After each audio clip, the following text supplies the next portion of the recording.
get started. Okay.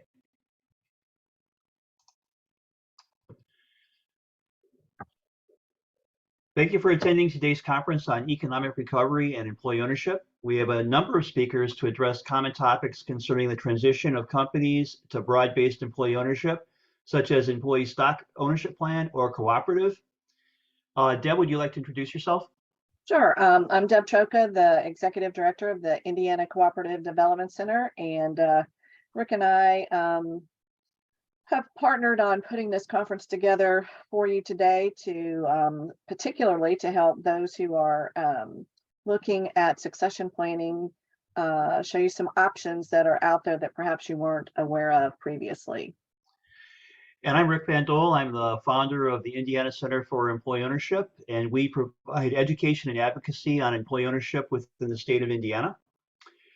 In terms of employee ownership and COVID-19 pandemic, research by the National Center for Employee Ownership has identified that compared to other businesses, employee-owned firms were 3 to 4 times more likely to retain non-manager and manager employees, 3.2 times more likely to retain staff, even when other businesses received funding through Paycheck Protection Program and the employee-owned firms did not, significantly less likely to reduce employees' hours or pay, more likely to send employees home to work during the pandemic, and most employee-owned firms did so earlier, and more likely to provide employees with personal protective equipment such as gloves and masks. From an economic perspective, employee-owned businesses kept considerably more money in employees' hands and in the economy than other firms. During today's sessions, please post your questions in the chat and send to everyone. And if we do not get to them during the session, we'll follow up with the presenters and share the results post-conference. Deb, over to you. Thanks, Rick. So this morning we are very fortunate to have Chris Cooper of the Ohio Employee Ownership Center as our keynote speaker. Chris is the director of the Ohio Employee Ownership Center at Kent State. In his 20 years at OEOC, no, I did that wrong. OEOC, he's done almost everything at one point or another, but now focuses primarily on ownership culture education and coordinating Ohio's employee-owned network, working with business owners on succession planning and sales to employees, and business development and employee-owned startups. Prior to joining the center, he spent over 15 years working in various capacities in small family-owned and closely held businesses in the hospitality and food service industries. He was a substitute teacher with the Kent City Schools, worked at SEIU Local 47 in Cleveland, and is a graduate of Kent State's Political Science program. Chris, the floor is yours. All right, great. So I'm going to go ahead and share my screen. Let me know, Deb, if everyone can see it. I think we can all see it. All right, great, super. So welcome, everyone. Really excited to be here for I think this is the second year in a row, right? That we've been had the pleasure of talking to folks in our neighboring state of Indiana. So as Deb said, my name is Chris Cooper. I'm the director of the OEOC at Kent State University. We've been around for about 35, 36 years now, 37, I think, actually. As I get older, one of the things I have to keep on reminding myself to do is to add a year to a lot of things, right? So today we're going to be talking about succession planning with employee ownership and overview. So I'm going to talk very, very basically about what employee ownership is.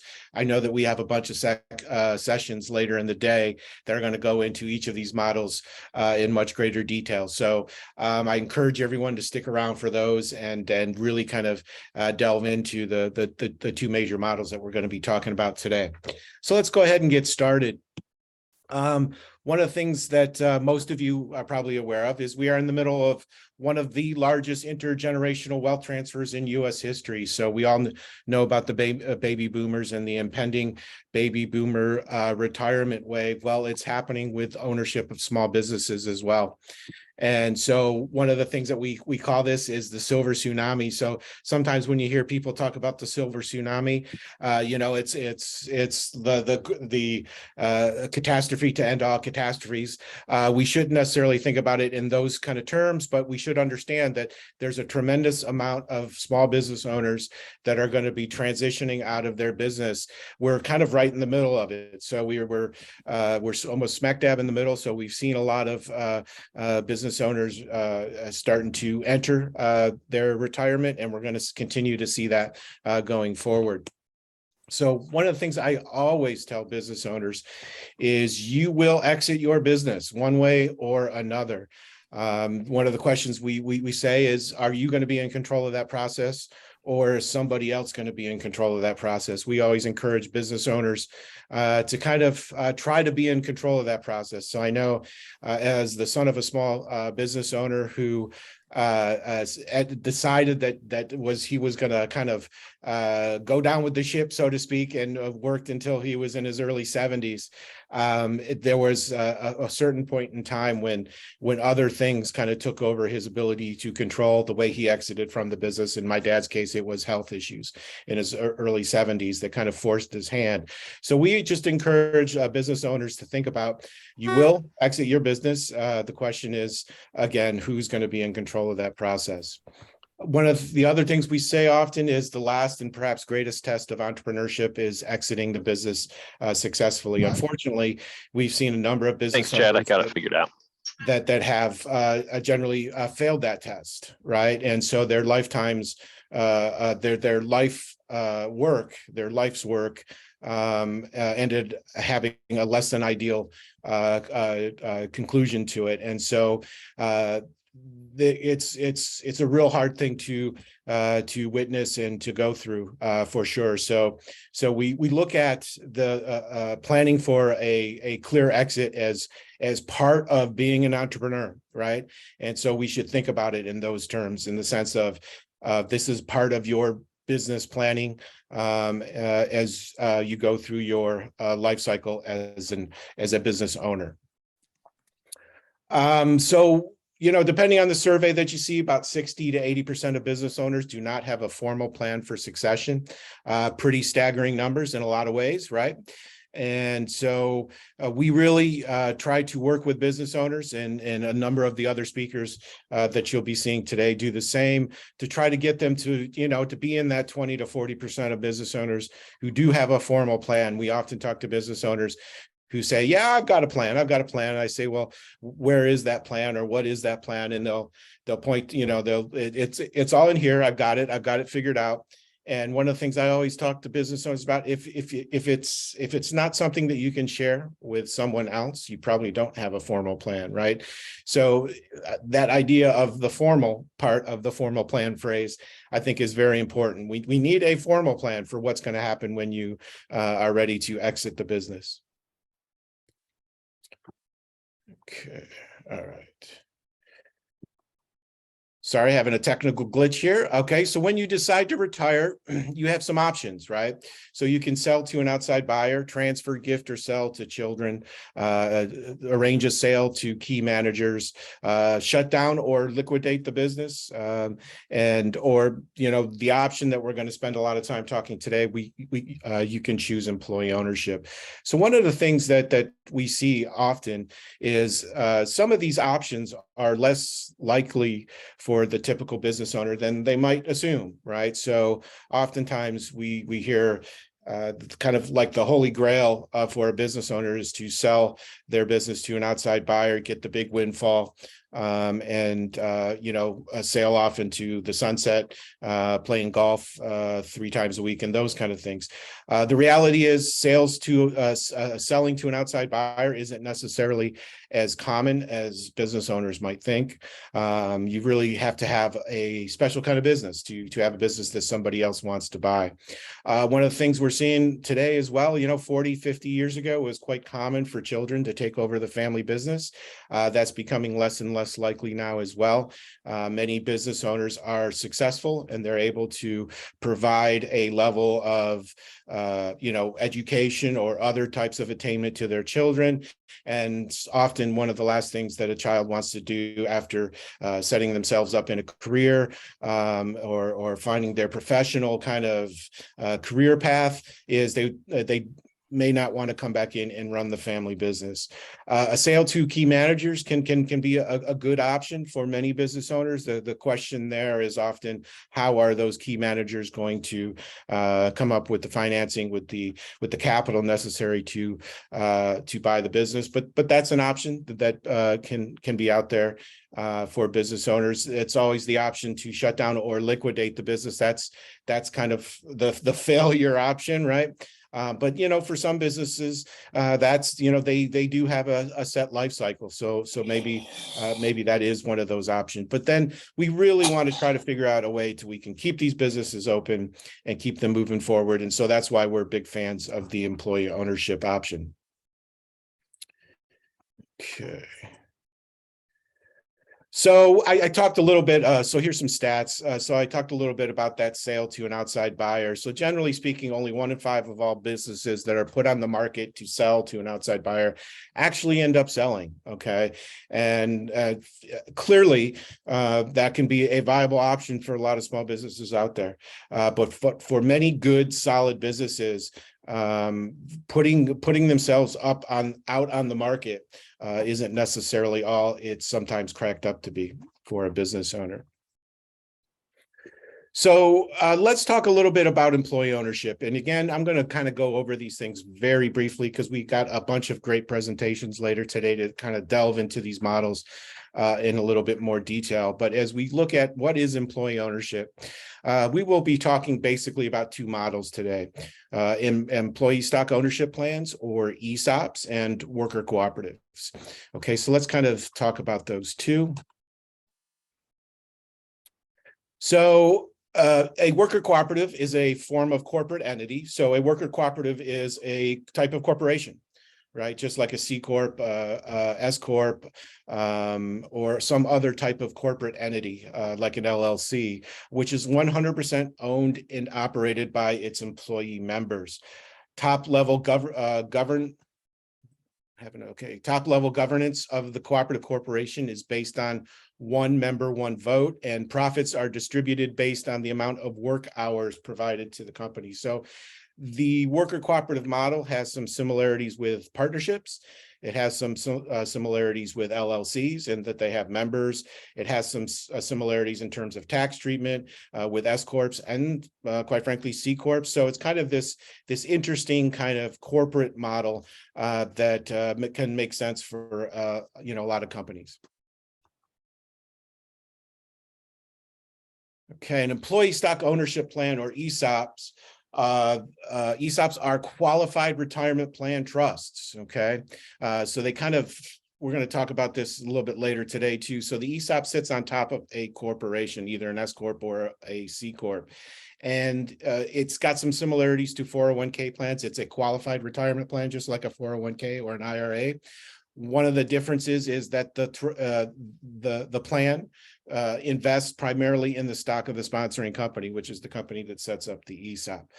Participants are paid out for the financial value of the stock allocated to their individual accounts upon retirement or when otherwise leaving the company. So it's a retirement plan. It's also a trust.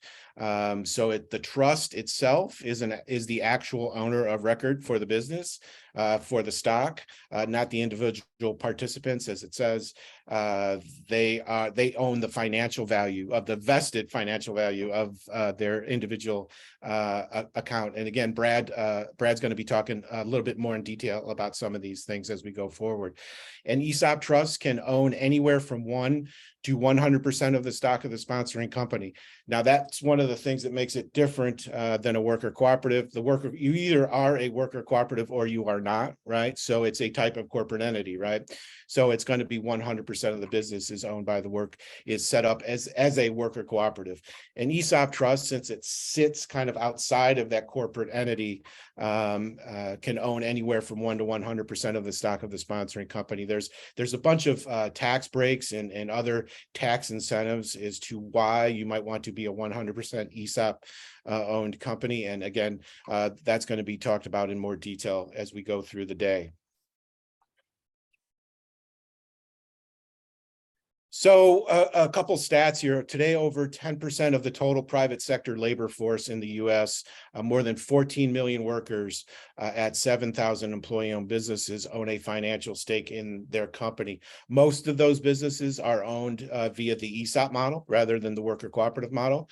But the worker cooperative model is gaining a lot of traction out there for specifically smaller businesses, where an ESOP may not fit. So we're seeing an uptick in the worker cooperatives, but over probably 95% or give or take of those 7,000 businesses are owned through the ESOP model. So one of the really great things that we really like about employee ownership, it has a lot of benefits for the selling owner, it has a lot of benefits for the business, and it has a lot of benefits for the workers, right, for the employees. And so there's this, Rick mentioned it at the top, some new research that came out of the National Center for Employee Ownership on economic well-being and employee ownership. And so some great, really great things happen with employee-owned companies. So the survey used the National Longitudinal Survey sponsored by the U.S. Bureau of Labor Statistics. So it's a really, really great study. It's really good data. All right, so we're seeing a question. Okay, nope. Saw the question thing come up, so I wanted to make sure there wasn't any questions out there. Sample of workers 28 to 34, comparing typical workers and those who participated in an ESOP. So if you're an employee owner through an ESOP, 92% higher median household wealth, 33% higher income from wages, 53% longer median job tenure. So Rick talked about some of these stats and had a few other ones as well at the top of this session. It's really kind of cool what these employee-owned companies can do for the people who work within them. There's a lot of research through the Great Recession that showed that employee-owned companies did better than non-employee-owned companies through the Great Recession. And we're really kind of seeing a lot of the same things through this whole COVID crisis and what's been going on in the last 2 to 3 years. So some quantitative findings, median assets and retirement security. So if we take a look across all different income brackets, the blue is the median ESOP account value, and the red is the median 401k account value. And so you can see that for ESOP participants, regardless of income bracket, right, ESOP participants get a lot more so-called bang for the buck, right? Being an ESOP participant versus investing in the stock market through a 401k. It's quite striking, the differences that we see and the impact that being an ESOP participant for in this particular example can provide people. And median assets and retirement security. So similarly, we see just really great things happening with being an ESOP participant, regardless of what percentile you happen to be in. You get a large increase in wealth. And one of the great things about wealth is different than income, right? Wealth is long-term building of value.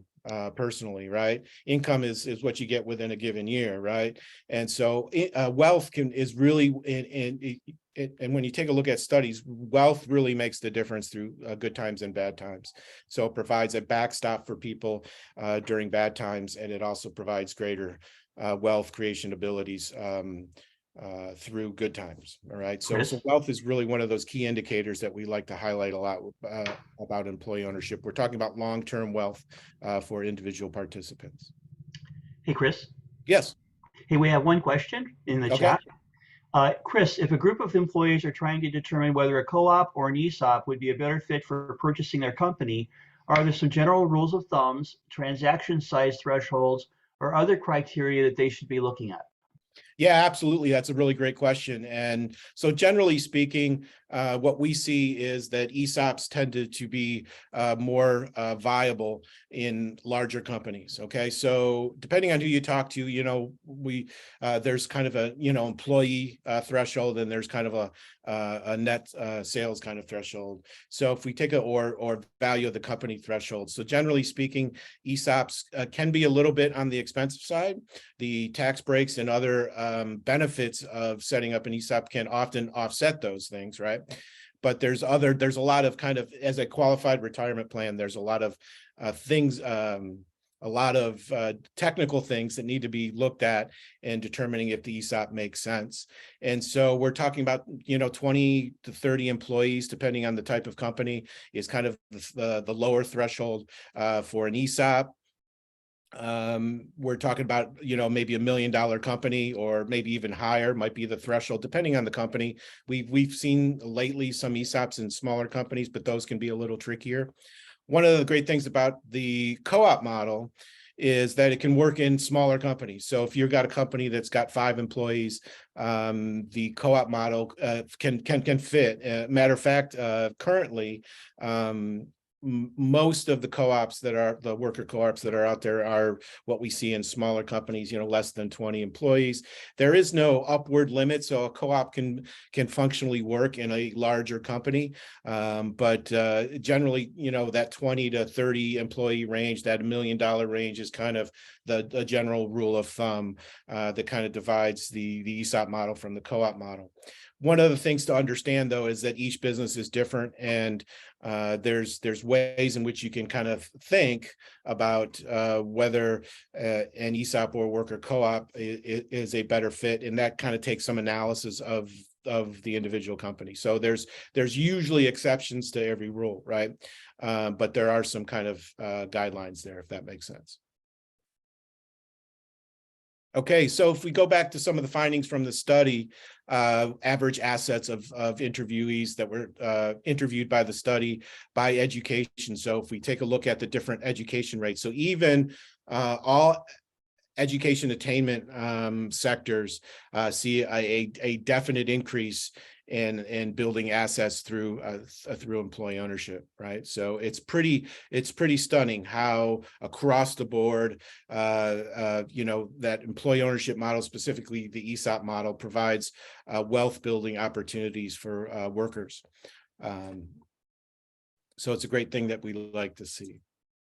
And if we take a look at data by race and ethnicity, so we see very much the same thing. So the disparities between various ethnic groups or social groups is still evident in employee ownership, right? They tend to reflect some of the deeper things going on within society, right?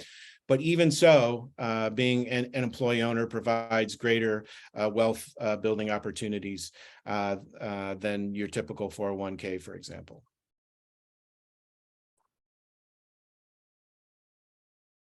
All right, got about 6 minutes, so we'll kind of skip through some of these other stats. We'll provide the slides for everyone later as well. I think Deb's going to send those out, so we'll kind of skip through some of this other data.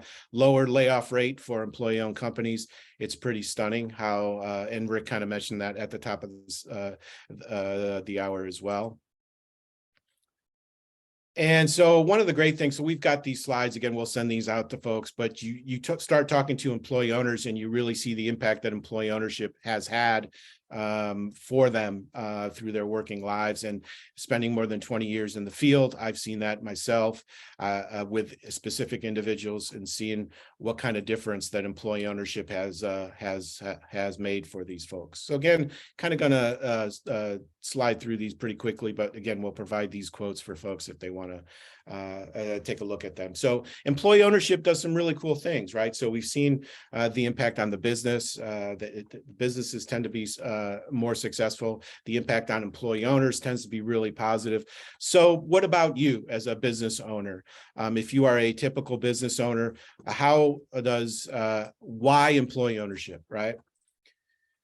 So let's take a look at some of these things. One of the great things about employee ownership is it ensures business continuity and the legacy of what you built. For many business owners, that kind of legacy kind of perspective about their business and what they've been able to build over their years of being a business owner is very important to them. And employee ownership can help you maintain that legacy. You can retain and reward employees that have helped you build the business. Oftentimes, a typical business owner will spend more time with their business family often than they do with their personal family, right? Their family, right? And so it's something that's very important to them to kind of both retain and reward the employees that have helped build the business over the years. You can create the buyer of your business, right? So essentially with either one of the two models that we're talking about today, you essentially create the buyer of your business. So you don't have to go and put the business out on the market and hope that somebody is going to both buy the business and pay you the price that you want for it, right? And so you can create the buyer of your business going forward. You have the ability to exit without selling to a competitor or a third party. One of the things that we often see with selling to a third party is that third party is going to come in and make some significant changes to the business. That may be fine for you. That may not be fine for you. So you kind of have to think, okay, how would I feel if they come in and maybe they lay off, redundancies, right? Maybe they have an accounting department, or maybe they have a group of salespeople and so they don't need your salespeople. They may change the name that sits on the front of the building, right? How important are these things to you? So with an ESOP, you can sell without selling to a competitor or a third party and seeing them make drastic changes to the business. You can sell a little or a lot of the business depending on the model. So again, I mentioned with the worker cooperative model, you kind of either are or you aren't. But with the ESOP model, one of the great things about the ESOP model is, again, you can sell anywhere from 1 to 100% of the business. And so if you want to kind of dip your toe into the idea of employee ownership, there's models out there that can help you do that. You can retain a role in the company post-transaction. Let's say you want to just cash out some equity, but you're not ready to fully retire. You can do that with employee ownership. If you're selling to an outside buyer, that may be less likely, right? So it allows you to retain a role in the company post-transaction if that's meaningful for you. And, selling to the employees through either an ESOP or a worker cooperative are not going to get you the top line price that maybe a what we call a strategic buyer might pay for the business, but you get a fair price for the business, and you can take advantage of some great tax breaks that will usually or often make up the difference for maybe the slightly lower overall or top line price that you get for the business. So how do I find out if employee ownership is right for me? Well, that's a good question. There's a lot of different ways. Where we start with a business owner, we ask them, what are your goals and objectives? Okay, so you're going to get some technical information later today that's going to tell you about some of the technical things that you got to explore as to whether an ESOP or a worker cooperative are going to make sense for you. But we start kind of right at the beginning. What are your goals and objectives as a business owner? Realistically, what sale or transfer options do you have, right? Do you have a family member in the business, working in the business, that can take over? Do you have outside buyers beating down your door ready to buy the business? If you don't, maybe employee ownership is a good option for you. How important to me is getting the highest price for the business? Again, just mentioned that any employee ownership isn't necessarily going to get you the highest price, but what you got to think about is not necessarily the highest price, but how much money are you putting in your pocket? And with the tax breaks and other benefits of selling to the employees, maybe you'll be putting, you may not get the highest top line price, but you can end up putting roughly the same amount of money in your pocket. You have to kind of decide which is important to you. Is getting that highest price for the business valuable for you or not? How important to you is the legacy, the independence, and continued operations of the business? Clearly, one of the things you could do is kind of sell the business for parts, right? Maybe you have equipment that somebody wants, maybe you have intellectual property that somebody wants. You can sell these kind of bits and pieces and kind of wind down the business and shut the doors. If that's not something that you want to do you have legacy things that you want, legacy desires to see the business continue on? not just continue on, but continue on independently, right? Not part of a larger conglomerate. We've seen some small business get purchased by larger companies and they just get swallowed up and the business disappears like it's might not have ever existed, right? So you have to ask yourself, how important are those things to you? Again, do you want out completely, or do you just want to step back a bit and take some money off the table? One of the great things about employee ownership is you can do any of those, right? You can get out completely, relatively quickly, right? Or you can take, kind of ease your way out the door, step back a bit, slow down, take some workload off, take some money off the table, do some things with that money, but still, remain a functional part of that business. Employee ownership gives you that kind of flexibility. And so fundamentally, are you and is your business a good candidate for employee ownership? And so with some of the other presentations that we're going to be that are going to be put on later today are kind of go through some of those other technical things that you'll have to look at to determine whether or not employee ownership is a good fit for you. All right, so that's it. So I'm a minute over the line here, Deb. So apologize for that. But as always, any one of you can give us a call here at the OEOC, even though you're in Indiana. We're happy to talk with anyone. We'll probably put you back in touch with Rick or Deb, right, to kind of work through any of these kind of things.